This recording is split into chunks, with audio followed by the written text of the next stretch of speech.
That is probably the coolest job I've had. The Mexican American Legislative Caucus is the oldest and it's the largest Latino caucus in the United States. It is bigger than the Congressional Hispanic Caucus, respectfully. They may represent more constituents by way of larger congressional districts. We have more members. It was founded in the early 1970s, and one of its founders was a man by the name of Matt Garcia, who happens to be from San Antonio.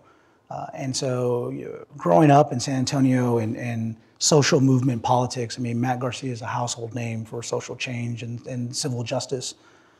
And at the time, people right away tried to characterize our caucus as being a Democratic auxiliary group, a mouthpiece for the Democratic Party.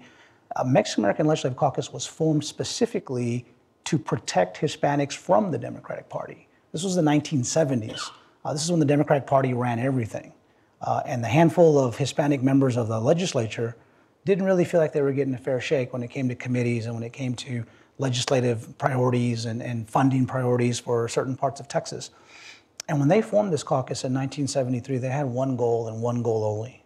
That goal was to put one member of MALC on the Appropriations Committee. That was their goal. That's what they set out to do. They were large enough to fit in a telephone booth. That's where they met, in a telephone booth practically. And now we are the largest nonpartisan caucus in the legislature.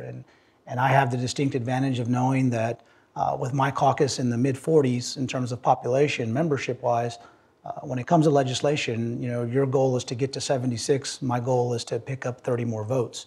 And when it's a race to the finish, you know, chasing 30 votes is a lot easier sometimes than building a coalition of 76.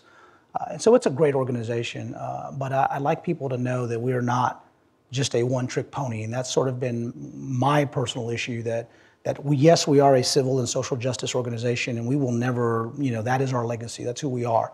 But we now have members that are, you know, working for some of the biggest law firms in the country, that serve on corporate boards, have their own businesses, very successful. We can walk and chew gum, we can fight voting rights, and we can solve complex energy problems. We can have a say in the future of energy production in the state of Texas. We'll have a say in the next school finance decision that comes out. We can work on complex issues. And so I make it my point every day to let members know just how wide our reach is. And there was a time in the 2009 session where we had a member on every single standing committee in the Texas House.